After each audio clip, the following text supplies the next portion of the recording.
l'influence, la puissance de l'influence. Ne négligeons pas ça. Regardez, contrôlez ce que regardent les enfants, ce que vous-même vous regardez, le temps que vous passez. Qu'est-ce que vous regardez? Vous allez me dire, oui, mais je regarde des prédications sur Internet. J'écoute de la musique chrétienne sur Internet. Oui, il y a musique chrétienne et musique chrétienne. Oui, il y a parole de Dieu et parole de Dieu. Vous savez que Satan aussi prêche la parole de Dieu?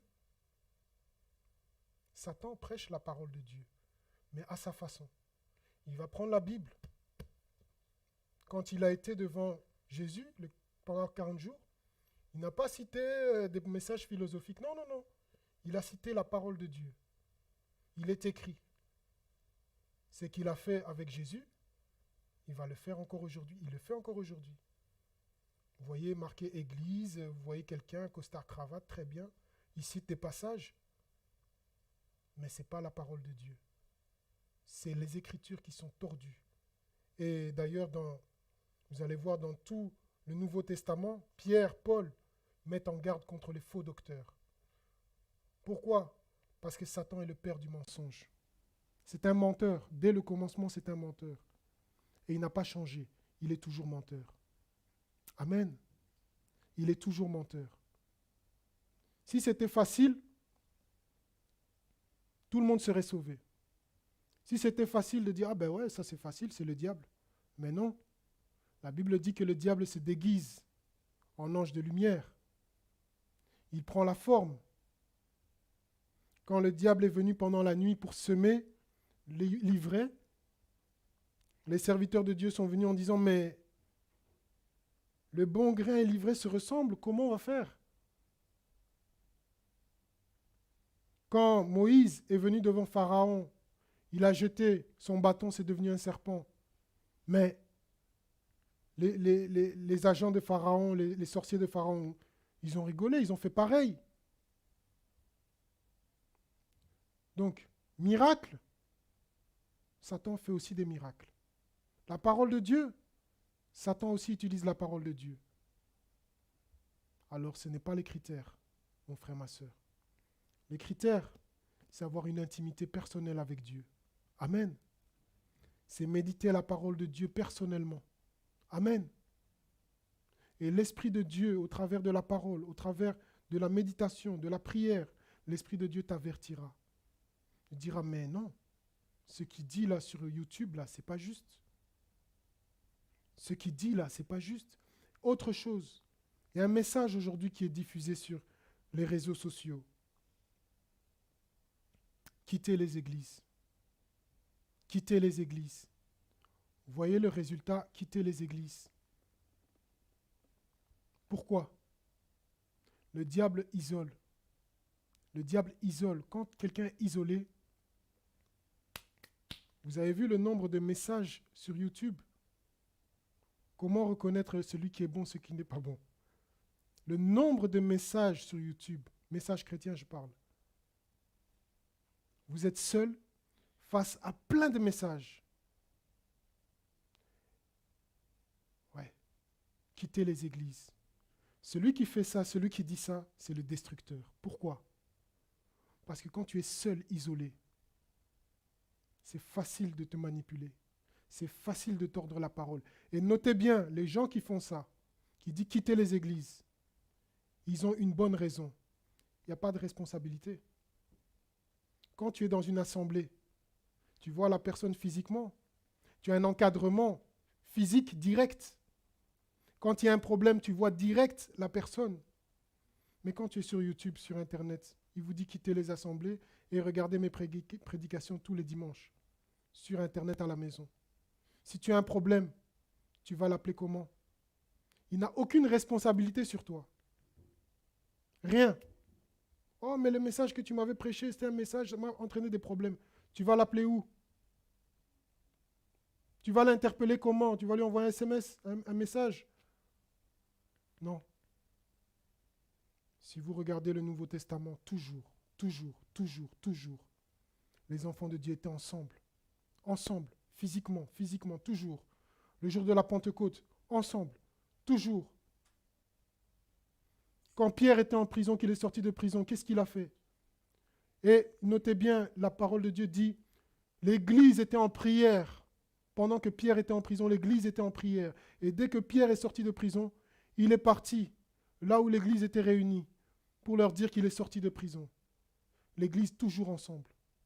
Même au moment de la persécution avec César, quand les enfants de Dieu devaient se cacher dans des grottes, mais ils étaient toujours ensemble. Ils mettaient le signe du poisson devant la grotte pour qu'on puisse reconnaître qu'ils sont là, toujours ensemble. Les disciples de Bérée qui regardaient tout dans les Écritures pour vérifier si ce qu'on leur enseignait était correct. Ils étaient ensemble. Mais le diable veut diviser, disperser, pour que vous soyez isolés. Et une fois que vous êtes isolés, des messages d'erreur. 90% de juste, 10% d'erreur. Mais les 10%, petit à petit, vont commencer à grandir, jusqu'à ce que vous soyez perdus. Amen.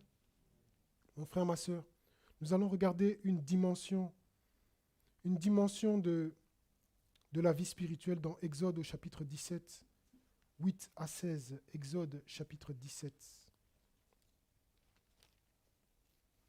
Exode chapitre 17, versets 8 à 16. Amalek vint combattre Israël à Réphidim. Alors Moïse dit à Josué, « Choisis-nous des hommes, sors et combat Amalek. Demain, je me tiendrai sur le sommet de la colline, le bâton de Dieu à la main. » Josué fit ce que Moïse lui avait dit pour combattre Amalek.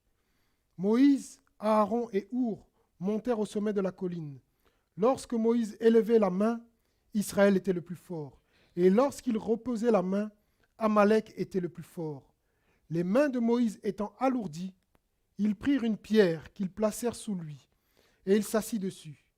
Aaron et Our soutenaient ses mains, l'un d'un côté, l'autre de l'autre, et ses mains restèrent fermes jusqu'au coucher du soleil. Et Josué soumit Amalek et son peuple en les frappant du tranchant de l'épée. Amen. Voilà mon frère, ma soeur, ici il y a une dimension physique et il y a une dimension spirituelle. Nous voyons que Amalek est venu combattre Israël, un ennemi est venu combattre. Et l'ennemi viendra te combattre, il viendra me combattre. Il viendra nous combattre. Et qu'est-ce qu'il faut faire quand il y a un combat? Il faut monter à la colline. Il faut monter chercher le Seigneur. Amen. Il ne faut pas subir. Il ne faut pas se dire, je vais combattre avec mes forces. Notez bien ici. Moïse dit à Josué quelque chose, il dit, choisis des hommes. Il n'a pas dit choisis des hommes forts. Il n'a pas dit choisis des hommes forts. Il a dit choisis des hommes et sors combattre Amalek. Demain, je me tiendrai sur le sommet de la colline, le bâton de Dieu à la main. Donc, pendant que toi, tu vas combattre, moi aussi, je vais combattre. Mais dans le monde spirituel, je vais monter, prier Dieu. Et la victoire ne dépendra pas des hommes forts. Elle dépendra de l'intercession. Amen. Et notez bien que quand Moïse est monté, il n'est pas monté seul. Il est monté avec 2 autres personnes qui le soutenaient dans la prière. Amen. C'est ça l'Église. Alors quand tu te retrouves seul face à YouTube, comment tu vas avoir des frères et des sœurs pour intercéder avec toi? L'Église, c'est un bloc, ce sont des frères et des sœurs physiques qui prient les uns pour les autres, qui se soutiennent mutuellement. C'est très important. Parce que quand Moïse était fatigué, si Moïse était tout seul, comment il allait faire? Il y avait des gens qui étaient là pour le soutenir ses mains. Prendre une pierre pour s'asseoir. Et il a tenu toute la journée. Et il a vaincu. Ils ont vaincu. Ceux qui combattaient là-bas sur le champ de bataille ont obtenu la victoire dans le monde spirituel. Amen, mon frère, ma soeur. C'est très, très important. C'est très important. Ses mains restèrent fermes jusqu'au coucher du soleil. Et Josué soumit Amalek. Mon frère, ma sœur, tu dois avoir une intimité avec Dieu. Tu dois rechercher la communion fraternelle. Tu dois rechercher à être dans la présence de Dieu avec les frères et les sœurs. C'est pourquoi Jésus dit, là où 2 ou 3 sont assemblés en mon nom, je suis présent au milieu d'eux. Ne négligeons pas cet aspect des choses. Ne négligeons pas cela. La Bible dit, il est bon, il est doux pour des frères de demeurer ensemble. C'est là où l'Éternel déverse ses bénédictions. Ne négligeons pas ces moments-là, ces choses-là. Amen.